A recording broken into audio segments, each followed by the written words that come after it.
Once upon a time, in a distant land where snow oddly covered the ground for the integrity of the year, a castle stood tall and proud. It was no ordinary castle, not because it was hidden in a forest between two mountains, nor for its massive size, but because it hosted a fierce and well-known warrior, the Prince Smurfwolf. But everyone called him the Morning Sword because when he fights for his kin's safety, it brings warmth and joy to their hearts like a morning light in this secluded part of the world. He was as big as a bear, as strong a lion, and as courageous as wise. His hair was long and silver like his armor that is partly covered in wolf skin. He always was the first to go to war and lead the kingdom's army to battle in times of need, for he was intelligent, a good tactician, dutiful, and his sense of honor was so high that he never fought a pointless battle. And he also had a wolf steed that was massive enough that he could mount it. Its name was White. One night, after the castle's people had supper, a loud knock tore through the calmness of the night. The steward opened the door to a weary messenger from the kingdom of Spite. He was seeking help from the legendary Smurfwolf. Smurfwolf overheard their conversations and questioned him. "What business do you bring that requires my presence, messenger from afar?" "My homeland is losing war to usurpers, the kingdom of Seasos. We have been losing honest men because of their wicked intentions." "What intentions?" asked Smurfwolf.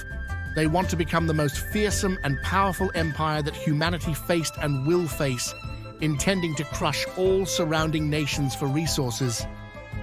Smurfwolf considered the messenger's words before saying to the steward, "Colombo, warn my father about my immediate departure."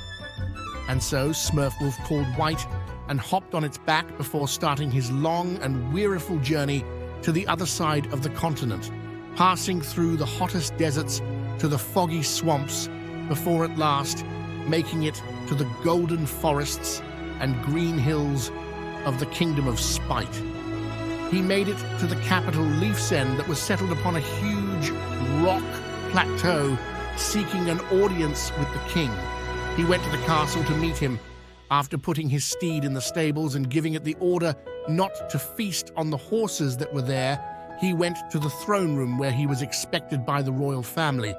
By the end of their long meeting, they came to a conclusion. "So," said Smurfwolf, "if I understood well, you want me to join the front tomorrow morning with other foreign mercenaries to defeat the oppressor's army, and then I'll be rewarded and our kingdoms shall benefit from an oath-bound friendship." "Exactly, and you will be personally awarded for you'll have complete immunity inside of Spite's borders. So, Morning Sword, do you consent to these terms?" answered the king. Smurfwolf nodded, and a bright smile shone on the king's face.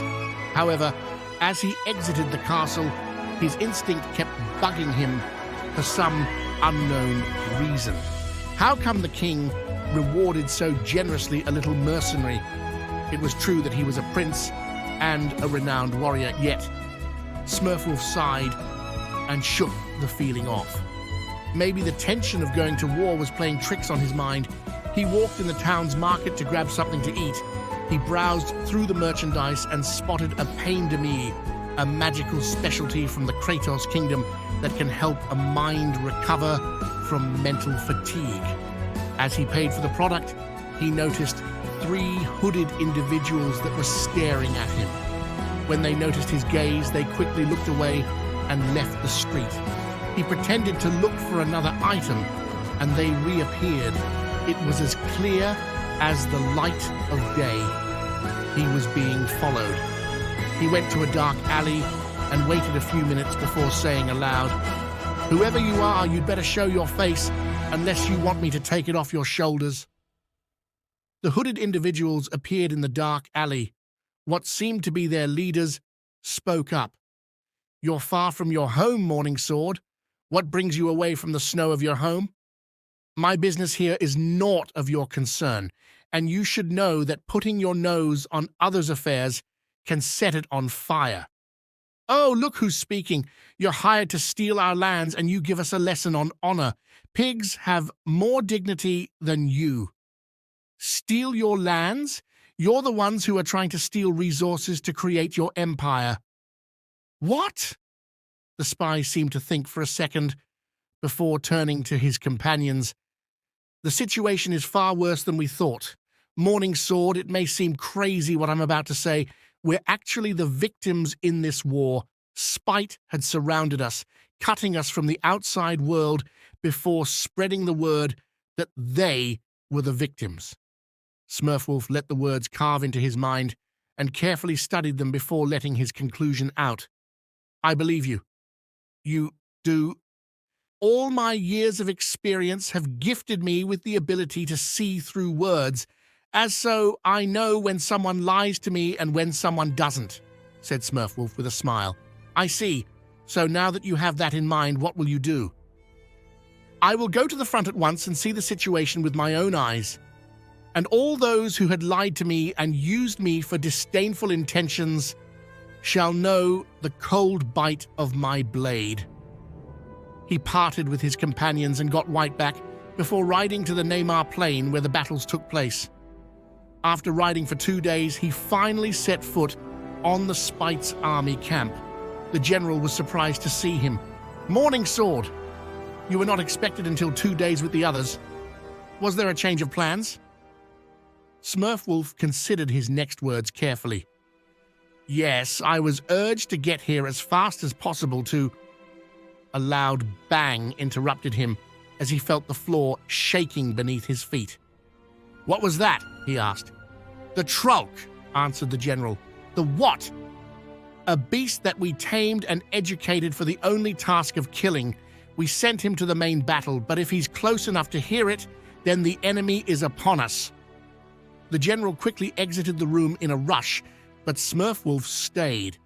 Soon enough, other sounds were heard, such as bangings and screams, but he took his time to explore the room, looking for... There, in the drawer of the general's desk, were a lot of documents and papers, all confirming the spy's speech. It was enough proof to discriminate against the kingdom of Spite. He stepped out of the tent, putting the papers in his wolf skin, and stood still in shock. Death surrounded him everywhere as many soldiers were fighting. Rah! A terrifying scream tore through the bloodshed, and when Smurfwolf turned to see what caused it, "So that's the Trolk!" he exclaimed, for stood before him a gigantic troll-looking creature with green skin and a huge beard, tearing everyone who stood in its path with his axe. Smurfwolf saw this as an opportunity to gain Sesos's trust and reduce Spite's legion power, for he took his long sword from its scabbard and went to face the loathsome creature. Smurfwolf hit the hard ground, stunned. The creature came closer, raising its axe to finish him, until White appeared behind it and striked it with its claws. The Trolk yelled in surprise and pain, allowing the Morning Sword to get up and take out a dagger that he threw at his opponent's eye. Half-blinded and in pain, the huge monster lost focus on its target, and when he came back to his senses, the last thing he saw was Smurfwolf, who used this chance to get his sword back, jumping very high with his blade upward, plunging his blow between its teeth and cutting his neck like it was butter. When he felt his feet on the ground, he yelled at the surrounding soldiers, "People of Sesos, I am with you, and I partly freed you from your dread, as one of your most fearful foe has just been slain. I will go at once to warn the other kingdoms of Spite's treacherous betrayal. Hold your fort just a bit longer." The Sesos army shouted a big hooray before Smurfwolf departed on White's back. He met the army of mercenaries and battalions of foreign countries who came to help Spite with good intentions and showed them the documents he'd found in the general's tent. The ones who were called for help rebelled against Spite, and word got out to the other kingdoms as they made the traitors face justice, and all was settled down as peace and prosperity overflowed like waterfalls. And now, dear reader, you're probably greedy to know what happened to Smurfwolf, Did he make it home safely? Did he face danger along the way? Was he drawn to another epic quest? Well, let's just say that it's a story of another time.